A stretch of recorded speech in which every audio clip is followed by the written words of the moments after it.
And right, I've just pressed hit record. Could you? Yeah, I am picking you up definitely, Okay, and it's cool. picking me up too. Okay, so let me just grab the questions. Okay, let's move this a bit. Sorry. Okay, fine. And what I tend to do sometimes during interviews, I make notes. So if my head turns away, I'm not ignoring you. I'm just making notes on some of the things that Yeah, you've said. no problem. Okay. So it's so funny because we're totally remote, and I was looking over the questions and thinking about like, okay, like let me think back on like hiring and all of that stuff, Uh and huh. that is like absolutely one of the first things I always tell people when I'm on a job interview Uh huh. for them. I'm always like, yeah, I'm taking notes, so it's not like I'm not paying attention Ah, or like writing an email. I always feel like you have to be extra yes. Yeah, you do. about that. You do. Because I actually used to work in recruitment myself, and that was they actually taught me to say that, and that's kind of just like ingrained in my mind now. I'm to let you know what's coming. Um, I think that's all. Let me get the questions in front of me, and I've also actually added. I've got a few more questions as well, which let me just put at the bottom just in case I forget them. Okay, so right. Well, if you are ready to kick off, we can start. Yeah. Okay, excellent. Okay. Okay.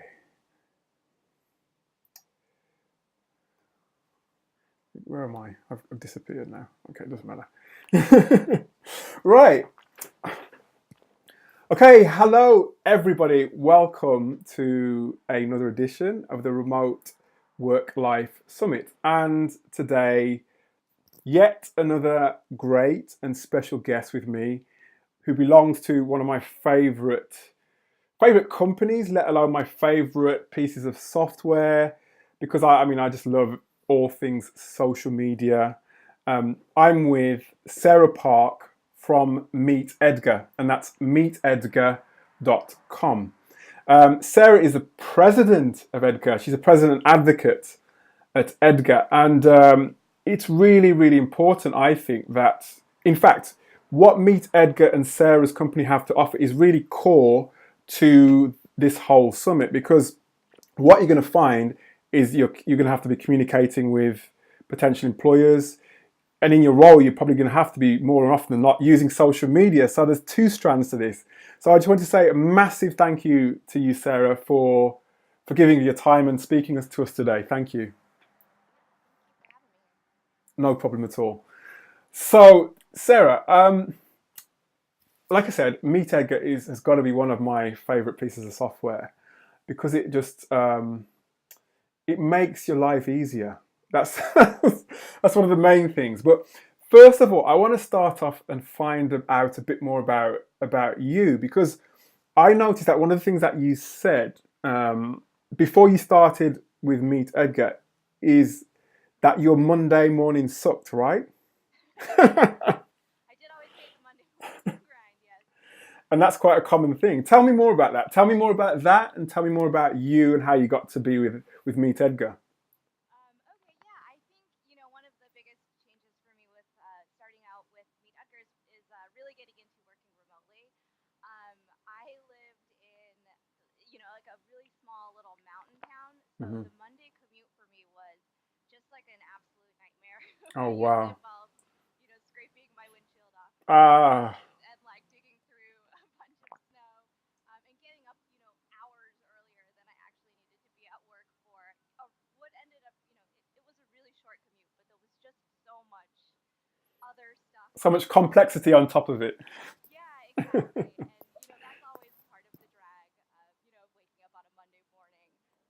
But yeah, working at Edgar has been a huge change for that. I started working remotely. This is actually my first, major company that I'm an employee with working remotely. I always believed that you had to go freelance or work for yourself in order to have a work environment like this. And Meet Edgar's really, been such a cool opportunity for us to sort of build the exact work environment that I think, is really like is really extra productive for workers and is really inclusive for people who have a life outside of the office. So yeah, Hmm. it's been a big change. Mondays are not such a drag anymore. My commute pretty much the hallway and then walking over into my office. So it's been really, it's a great change. Getting to work with my dog next to me and Nice. so. Excellent. That sounds good to me. And working from home is good as well. So, do you work from home or do you work from a, well, I suppose you work from anywhere you want to work, don't you? Sure. Most of the time, I do work from my home office. I know there are other people in our company who like to work in coffee shops or get co-working spaces or something like that. But for me, I find that I'm the most productive when I can just be at home. So I have, sort of a dedicated office space set up that's separate from, the rest of my house. After work is over, I can shut the door on my office and not have to worry about coming back in here. So I really do treat it like a whole sort of separate workspace in my house. But it is really nice not having to drive anywhere or worry about a commute or, that kind of thing. No, it sounds good. Sounds good. But I mean, it's great to know more about you, and I'm going to be asking more about you through this whole process, but this whole interview. But I also want to know more. As I said, I told everybody else how excited I was about Edgar and how much easier my life became once I started using it. Tell us more about Meet Edgar. Okay, so Edgar is a social media tool. It helps content creators automatically distribute your content across, all of your social networks. So we work with Facebook, Twitter, LinkedIn, and then we are currently in progress on building an Instagram integration, and then Pinterest is sort of on our timeline for the future as well. So we're really built for small business owners who just want to be able to have a consistent social media presence, but without having to feel like you're sort of chained to all of your social media profiles. So it adds sort of the ease of just being able to kind of like set up all of your content, organize it by category, organize your posting schedule by category, and then just hands off, walk away, and all of your posting out to your website and your content is all totally automated with Edgar. It sounds good, and I mean, it's one of those things, isn't it, with social media?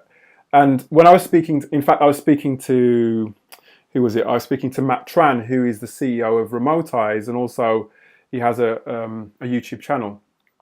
And one of the things that he said, which a lot of other people like yourself who hire and other CEOs say, is that your social media profiles are kind of really a key part of the hiring process, in terms of not only the content, the relevancy of the content, and I suppose the frequency of the content in some ways, but also the actual aesthetics of the content too.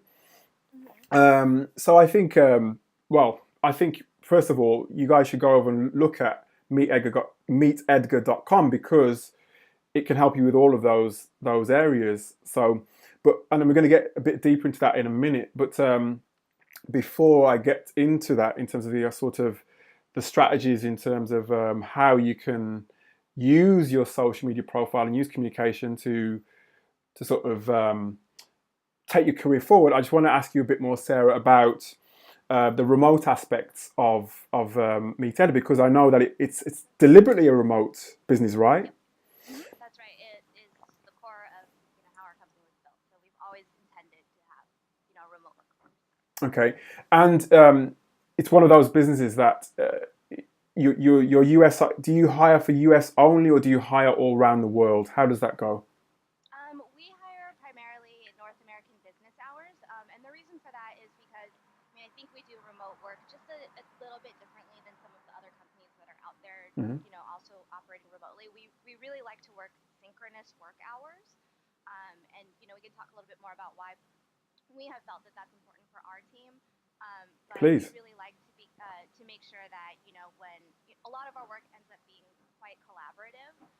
So we found it was a bit of a drag, when you would sort of have to work together with somebody else who might not be working. You might not have any time zone overlap with. It kind of stretches projects out in a way that is a little bit more difficult. Hard to get that back and forth conversation going, and it's actually really hard to schedule meetings when you need to be sitting down with a bunch of people Hmm. across your team. So currently we are just doing North American work hours basically. So it's not complete time zone overlap. We obviously have people on the East Coast versus the West Coast, Hmm. but we have everybody has sort of like a core set of hours where everybody's in the office at the same time. So it's easy to reach out to people and get your questions answered when you need to. That makes sense, and You're right in saying that, because all of the other people that I've interviewed so far, at least, they tend to not necessarily have those, you know, synchronized hours that you mentioned. They tend to work different times, so that really makes sense. And I suppose, especially for the type of work that you're doing as well, which is, like you said, highly collaborative. And it sounds like you've overcome I suppose one of the biggest challenges is the time zone challenge, and you've done that Yeah. through doing that. Are there any other challenges that you have sort of met through working remotely, either yourself or with Meet Edgar at all? I think from a company perspective, one of the bigger challenges is, when you don't have everybody in the same physical space, I think you do miss out on some of the more spontaneous collaboration, opportunities that might come up. So because you don't have people maybe grabbing lunch together or bumping into each other in a hallway, or even just like when you're walking by somebody's desk and can kind of see Yeah. what they're working on, but you kind of lose a little bit of the context of what's going on in the company outside of just your own job, or outside of maybe just the people that you talk to more regularly. So that's a bit of a challenge that I think we didn't really anticipate in the beginning. I think it's really easy to see those little touch points as not being that important. Um, but we did find, yeah, our employees were not receiving the benefit of as much context as you would if we were all in the same office building. So we've had to look for ways to kind of like sort of manufacture that experience in our Hmm. workplace, and be really purposeful about bringing people together, both for, you know, um, like a meeting that has to have, a specific outcome, but also to have conversations where maybe there won't be a very specific, direct outcome out of it, and just encourage people to just sit down and have like a 15-minute conversation, Hmm. or maybe you're just tossing ideas back and forth, and yeah, maybe nothing will come of it, but you'll have that experience of having been able to talk to that person, or maybe some other creative idea will come out of that. Hmm. So it's kind of been a challenge to make sure that we're really seeing the value of spending that sort of time. That doesn't necessarily always feel super super efficient or productive, or like you're checking things off of a list. Hmm. But that's definitely been something that we've had to add in to our company over the years. Hmm. So that's been a challenge. And then honestly, from a personal level, and I think this happens to a lot of people who do work remotely, it can be kind of hard to like know when to turn work on and off. Oh yes. So we are really, really big at Meet Edgar on, the 9 to 5 work hours. And not everybody works 9 to 5. Some people have those hours shifted a little bit, which is actually another huge benefit of working remotely. Like, we have a lot of people on the West Coast who kind of prefer to work East Coast hours so they can Hmm. be done with work at the end of the day, and that's totally fine. But yeah, just sort of making sure that people are keeping work contained to that 8-hour period, and you're not really letting it spill all over your home life, or your physical space, even like Yes. having it spill over onto your sofa, which is Yeah. kind of a challenge.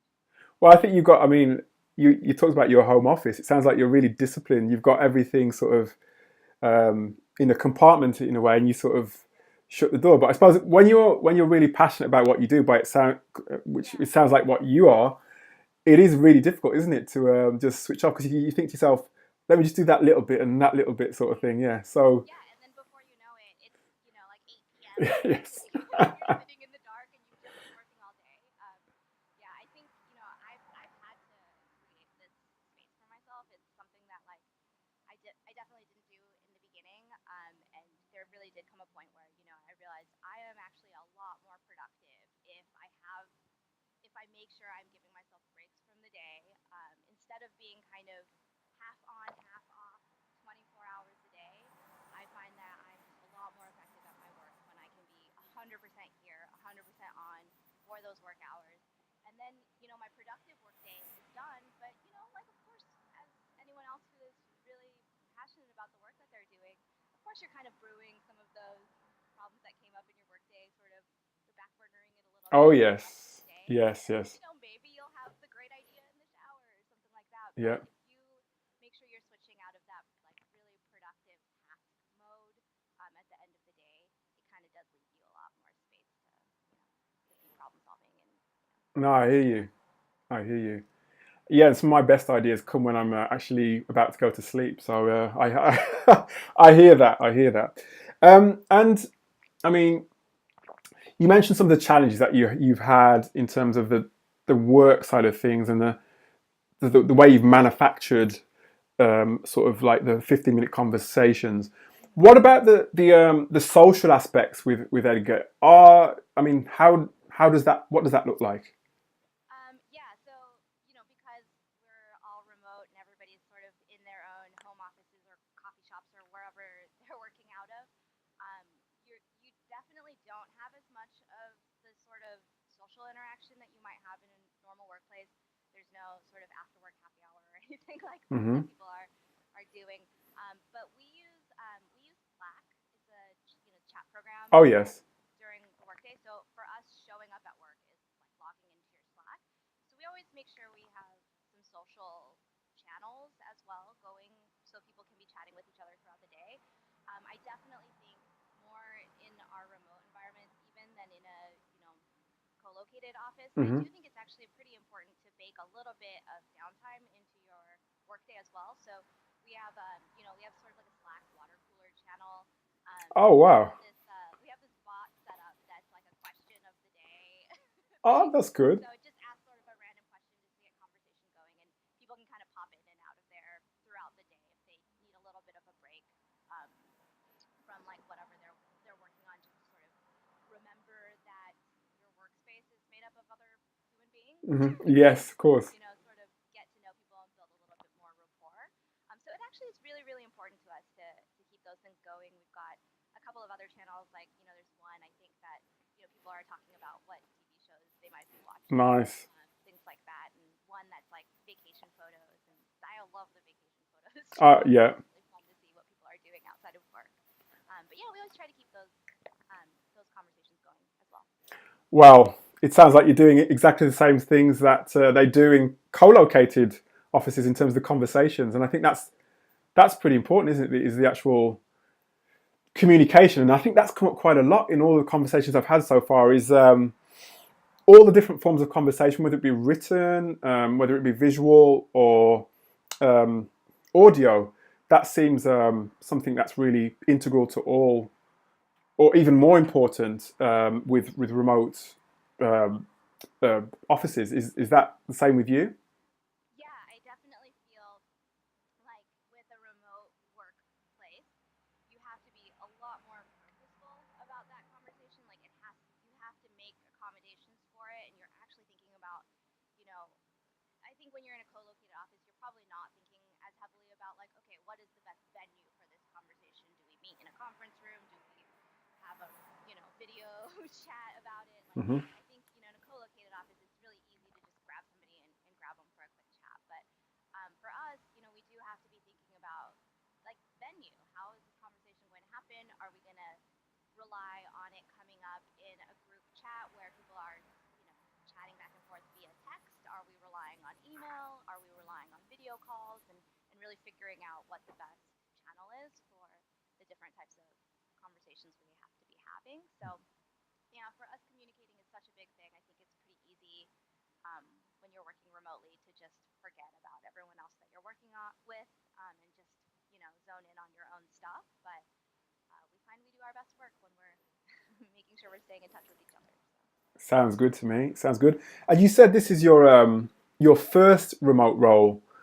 Um, was that true? Is that what you said at the top? Yeah, with like a company. Okay. Previous to this, I really thought that like, okay, if I definitely knew I wanted to work from home, and have sort of a more of a remote work life, and I really thought I had to start my own business or go into freelance work or whatever or Hmm. something like that, which I did do for for a good Yes. period of time. I've been really really grateful to be able to build a remote workplace like this one with like actual benefits and benefits and stuff like that. So Like it, yeah. yeah, I really thought that it was, when I first sort of stepped into this world, I really thought it was going to be much bigger of a trade off. Hmm. And with that in mind, what? So this was your first workplace remote role. Or how did you go about finding this role then? How did you find it? And also, what attracted you to this particular organization, Meet Edgar or Edgar? Mm-hmm. Well, so I was working freelance at the time when Edgar. Actually, before Meet Edgar was the social media marketing app that it is today, we used to actually do a lot of social media training for small businesses. So that was about the time when I discovered the company. But I discovered it because I was doing a lot of freelance work and I was running my own business. And I was just pretty active on social media and doing a lot, following a lot of people whose like sort of thought leadership I really enjoyed, or people who are posting blog posts about social media and tips on marketing and things like that. So I was actually like a pretty big part of that community when I Hmm. first discovered this role. And I found the job because Laura Roeder, one of the blogs that I followed, was posting about the job. So I actually think social media is a really, really great way to kind of keep up on companies that you like or are interested in, and kind of be the first to hear when they have a job Yes. opening. So that's actually exactly what worked for me. Hmm. What attracted me most to the company is I think I've always really loved the mission of the company. I think marketing on social media is something that a lot of businesses I think get a little overwhelmed by, especially the time. It's very can be time consuming if you're not really sure what to do next, and if you're not automating all of your automating the basics of your social media presence. So it's something that it really resonated with me, just about making that whole world a lot more accessible. Hmm. um, and yeah, so I kind of just jumped right in and wanted to be a part of educating small businesses around it. Excellent. Sounds good to me. And you said you saw Laura's blog post. Um, did you? I mean, what was your strategy in terms of getting from seeing the blog post to into to getting the role? My strategy was Your secret sauce. secret sauce. I don't know. It's a tough question. I think for me, I really feel strongly that I think there's a lot of conversation out there right now about work life versus home life and bringing your whole self to work. I definitely think that work is a huge part of your life. I don't think it's all of your life, but I do believe that if feel a lot of um, it I think that you have to know yourself really well in terms of where you're going to be able to produce your best work, and that comes across really well when you're talking about a position that you think is going to be a really perfect fit for you. I think it it worked well for me to know that, like, okay, I'm going to put my whole self into this hiring process, and I'm really not going to be shy about my personality and what I bring to the table. Hmm. And hopefully that will help me stand out from other job candidates. And I Hmm. think that is what worked pretty well for me. So Well, it did. Something worked because you're you're in the seat, so that's good. That's really good. And you talk about the mission. You talk about knowing yourself. In fact, actually, it's funny you say that because that's one of the core pillars of this whole summit is like real self discovery, knowing yourself, and then making a connection with finding that connection between yourself and the company that you want to work for. And not only did I mean for me as somebody who's used the Meet Edgar application, not only did I like obviously the whole premise of what the software does, I loved I mean, one of the things I looked quite deeply. I looked at the values as well. I looked at the values of the company. I think taking ownership, valuing your value, which is basically what you're saying, and choosing kindness. I love that because it speaks to something a bit more than just um, it's not just a piece of software. It's actually there's a lot more to it than that. Was that also what attracted you as well to meet Edgar? yeah, I mean, definitely. I think the value for value part of our values is something that has actually really stood out to me personally. It's something that I think really resonates strongly for me and for everybody else at our company. It's just this idea of knowing the value that you bring to the table and doing everything you can to demonstrate that value. So we actually get a lot of job applicants, and I see a lot of people who are out there in the sort of job seeking world who are talking a lot about what value this job will bring to me. Mm. But you kind of have to make sure you have a good understanding of the company as well, so that you can understand how you can best provide value to the company and make sure you're getting that part across as well. So it is this sort of mutual exchange idea that I Absolutely. think, really stands out to me. And we view that with everything we do. So not just with our employees, but we view that with our customers, the people who are reading our content, people who maybe aren't customers yet, but like have, are on our email list. So we always think about every email we send out has to be worth that value because they've trusted us with their contact information. So, that really is something that's baked into everything that we try to do as a company. Sounds good. Excuse me, I've got a bit of a sore throat, so I'm just getting my frog out of my throat there. Sorry about that. So there's, from what I could see as well, there's 4 core, I suppose, areas in which you hire. So from what I saw, there's the development, there's operations, there's customer experience, and there's marketing. Is there a typical type of role that you hire? I know you're not hiring at the moment, but is there a typical type of role that you hire for? A typical type of role, I think, not as much. There's a couple of roles in our company where we have, multiple people in that role. So you would find that very, most often with our customer experience team. So, Hmm. we've got a couple of people who, work in our inbox. I think everybody does have sort of their own specialty or sort of special sauces they're bringing to the table that Hmm. keeps our team really balanced. But the core of that job is pretty similar for everybody in that department. Same goes for our development team. I think everybody's got sort of their own sort of special area that they're really great at. But the core of what they do, is pretty similar across the board. In marketing, we kind of have, more of a variety in terms of the roles that we're hiring, and same goes for operations. Hmm. Okay, sounds good.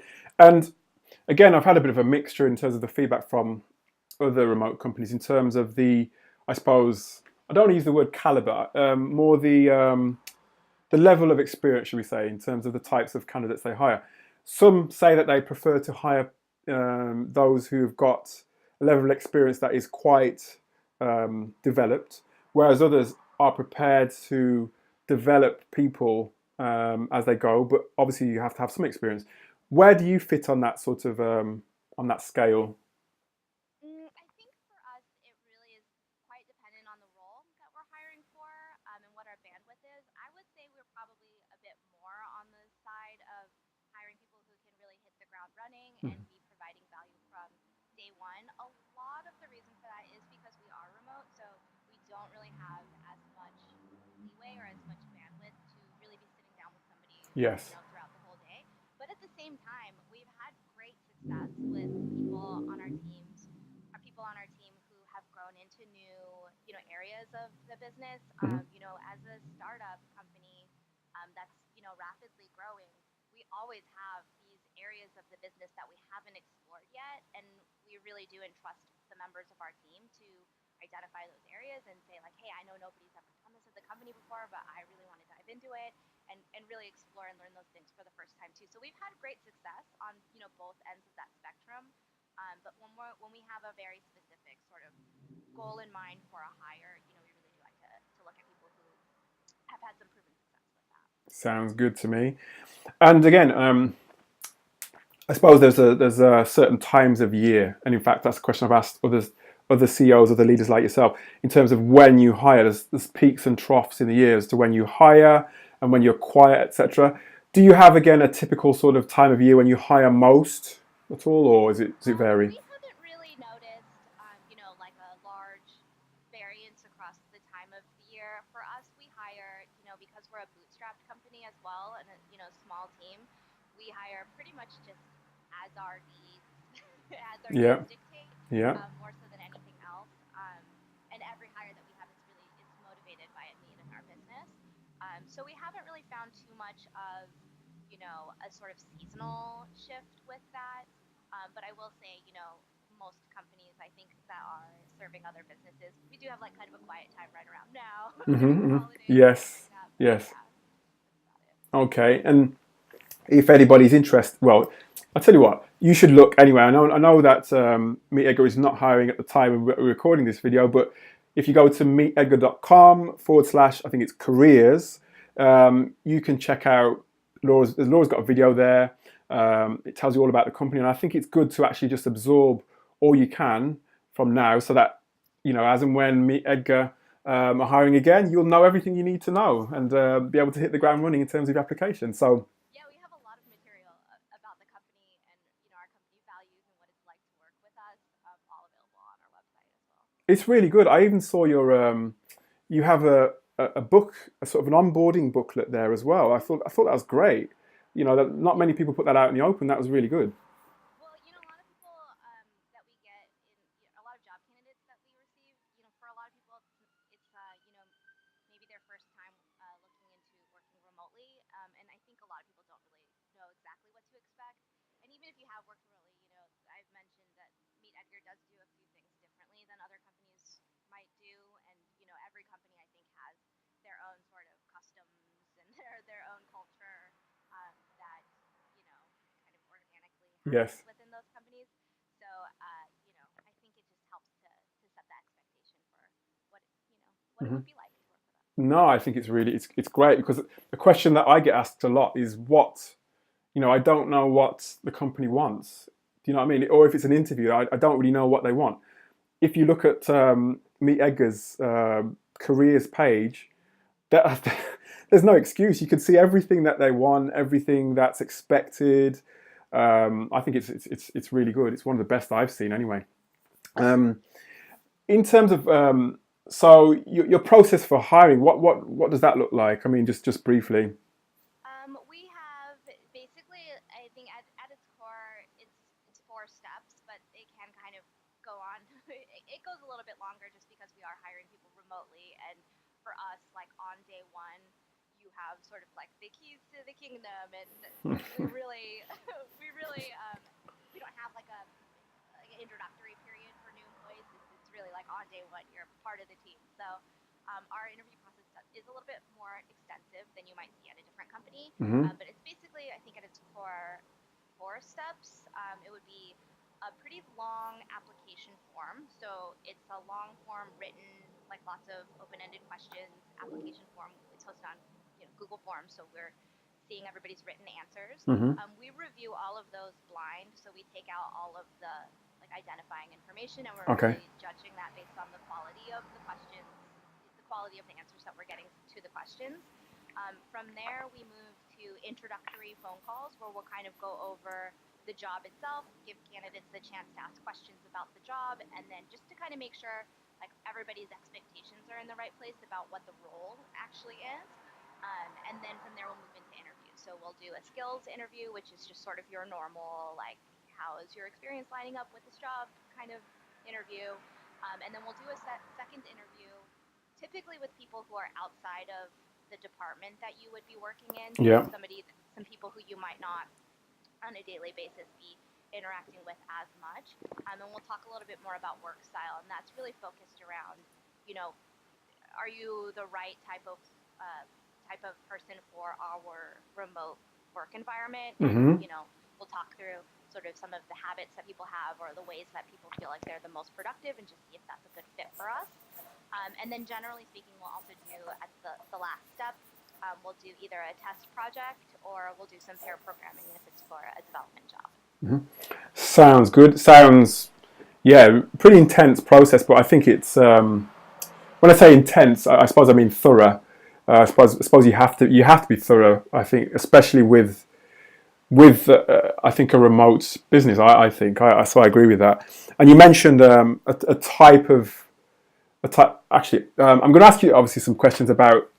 I'm going to take a step back actually and ask you questions about how people should present themselves, etc. But just before I ask you that, you mentioned something about the type of person. In your mind, what do you think are I suppose, the main traits, I suppose, or characteristics that Mm-hmm. suit somebody working? You can either say for Meet Edgar or generally as a remote person. I definitely think in any remote company, there probably will be a bigger focus on your communication skills. So really, really excellent communication skills, especially in writing. That's a big Yes. reason why that first step in our application process is a longer form, sort of open-ended, written job like application form. And that's just really to see, how well people are getting their ideas across in writing. so much of our work, as much as we bake in video calls and chats and meetings and things like that, um, so much of our work is happening in writing. So Hmm. whether it's via like text chat on Slack or in comments on Google Docs, or we also use Asana as the task, sort of our task management system. Hmm. So a lot of feedback will happen in the comments there, things like that. So people who work with us definitely have to have a really great handle on their written communication skills. I definitely also think there is, I mean, remote work I don't think is right for everybody. I think that's just the way it is. Everybody has Yes. a different way of working. We've had people work with us who have found that, like, maybe I actually would prefer to work in an office environment. So I think there are some characteristics that I think are a little bit more amenable to working remotely, especially like the way you are motivated by your work. Like, if you need to feel like there's all these people next to me and we're all like together working on the same thing, and you really need that to drive your work forward, working remotely might not be the No. right fit. No, it sounds good. And again, similar to I suppose the traits that other people like yourself have described, and they always highlight that written aspect of things because obviously you're not always going to be on a video. More often than not, you're going to be on an email or an instant chat or something like that. So that really makes sense. And I mean, a communications. Your degree was in communications, right? Am I right in saying It was. It your was. communications degree? And I think that's one of the reasons I really love the idea of speaking to you as part of this summit because um, even before the interview, obviously, in order to get the interview, you've got to really impress with your communication, written communication being an important part of that. So, do you have any advice on how somebody might present themselves via, for example, um, social media? I mean, what kind of things do you look for? That's a good question. I would say I would say, the important thing to remember about social media is it doesn't need to be really stuffy or like you don't have to present yourself as a company or like as a business entity.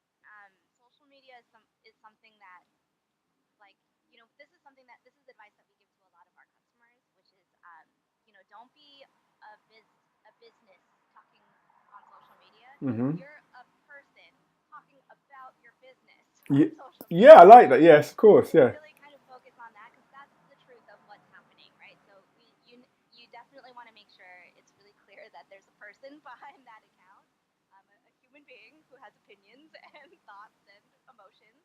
And it's okay to have, it's okay to put that stuff out there on social media.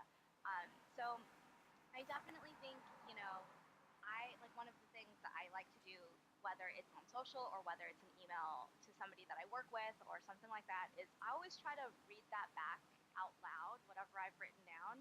And if it sounds like something I would say out loud, then it's okay to send. And if it doesn't sound like something I would say out loud, then maybe I might want to rework it just to make sure that we're getting the point across the way a human Hmm. being might to Yes, another human being. makes sense. Not using all those big, convoluted words.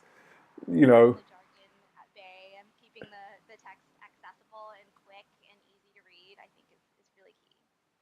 Yeah, I mean, I used to have that problem myself. I have to admit, and like you, I started to read the stuff out loud and sort of see if it just sounded like a conversation almost. Obviously, one that made sense. And that, in a way, Sarah, do you think that also applies to like email communications as well, in terms Yeah, of conversation? yeah, definitely. I mean, I think, of course, every business's culture is a little bit different. So in some businesses, it might be okay to be a lot more casual, whereas in others, you might want to be, sort of a more professional version of yourself, which is also very fine to do.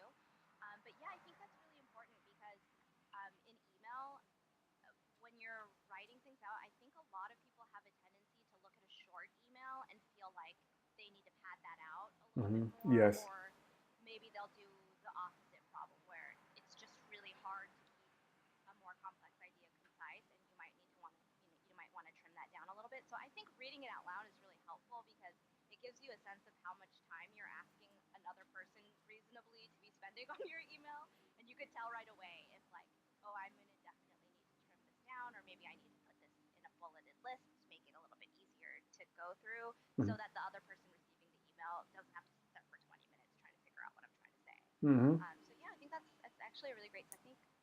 No, I agree 100%. And another thing, I mean, I mentioned at the top of this call about the frequency of sort of email communications, the, I suppose what can I say? What word can I use? The actual visuals as well, I guess, too. I mean, how can potential job seekers use social media to make those those real connections with people? hmm I definitely think one of the best things that you can do to build good relationships on social media is just to find people whose ideas really resonate with you, and to reach out to them and just say hi and thanks for writing that thing that you wrote, or just to try to have a little bit more of a conversation. um, I have definitely found that following businesses whose values resonate well with you, or maybe who are making a product that you really love, just following some of those social media accounts can be a really great way to like learn what is important to that company and learn what problem they're trying to solve for their users, and it can really help build a lot of context and understanding so that when they do maybe post a job listing, it kind of gives you a little bit of um, a leg up and a little bit more to talk about with somebody who works at that company. Mm-hmm. It can be really useful. And then, I mean, again, totally agree. I think, and that's how, for me, I found most of my jobs, or at least the contacts I've made. I've found something that sort of something that I really like about that company, and I tend to commend them as well about what they're doing as well, and sort of, and I think what you said at the top of the call as well is not just coming from the aspect um, of wanting something from them. It's more about wanting to sort of provide something or give something of yourself to them. And I think another thing that another question that I got asked by people before this call is about, okay, you've made that initial contact, you've spoken, you've introduced yourself, you said hi. How can you then begin to like build that relationship without sort of being, irritating? I feel like I mean, that's definitely a tough question because I think Yes. a lot of people view the relationship building aspect as something that you have to be really strategic around. But like, I mean, the internet is like just another part of the way people live their lives and are communicating with each other. And so I really feel like building relationships happens online in a really similar way as it happens, in real In life. person. Yeah, it takes a little bit of time. It takes a little bit of familiarity, I think, a little bit there. It's not like a magic wand that you can wave, or like a timer that you'll set and be like, oh, I have to like retweet these things in 20 minutes. But just sort of being kind of human and looking for genuine points of connection with other people, and then like I guess my main thing is like looking for the people whose opinions or whose point of view you actually really like and Hmm. respect. I think a lot of people view this as something that's really strategic, and you might just want to try to grab and reach out to people who are kind of um, who you think maybe you're just supposed to reach out to those people. But yeah, no, I think that you can do a lot of really great and valuable relationship building if you're finding people whose opinions you genuinely connect with and really like and respect, and can actually have a conversation about, because that's a part of it. It's about being able to have that like natural organic conversation. If you have no opinion on what somebody has posted, it's really hard to build a relationship Oh yes. on something you're not that interested in, or maybe you just like really um, like it doesn't connect with you in that way. Yes. So I would always favor, reaching out to the people who you feel like, oh, okay, like you know, like that idea is really interesting to me, and I'd love to talk more about it, and to really view it that way as opposed to like the right people or the right like strategic connection. Hmm. And it sounds like that's how you went about things in your own way. You were talking about following Laura's blog post. Were there any other sort of people that any other sort of people that you look up to online that you followed as well? I mean, I'm always kind of following a lot of people. Right now, in particular, I'm really interested in other companies who are also remote. I think it's something that is becoming a lot more popular over the course of the last, maybe probably like 5 years or so. You're really starting to see a lot more businesses choose to start and, go remote.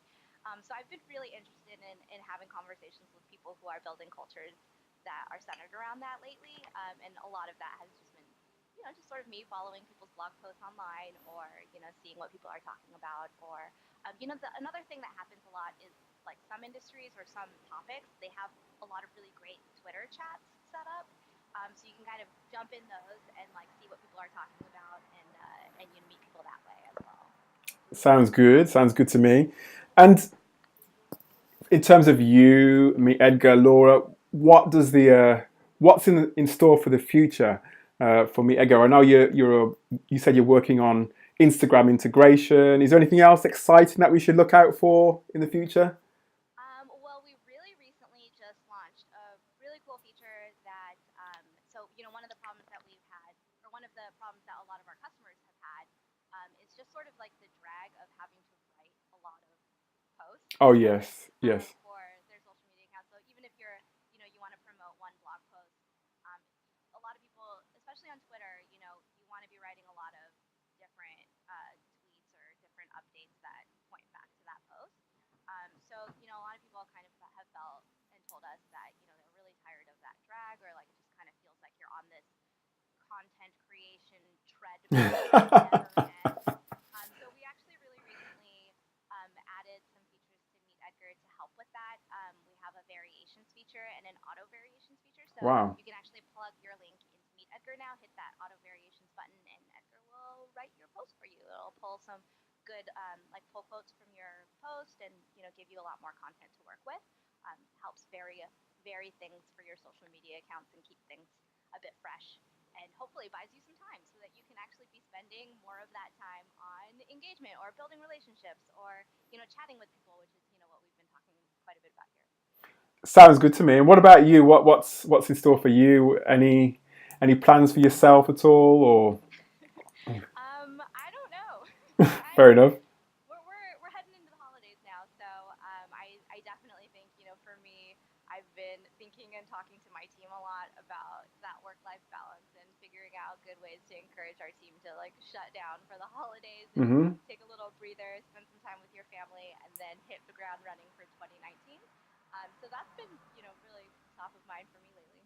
Sounds good to me, Sarah. And I tell you what, it's been eye opening for me, and I'm sure it's been eye opening for everybody listening today because, as I said, the whole idea of communication is core and fundamental to, not just getting a role within a remote company or any company for that matter. It's core to actually humanity and building relationships. So I've learned a lot today, Sarah. Thank you for your time, and we'll be keeping an eye out to see what Meet Edgar is doing and what you're doing for the future. Thank you. Excellent.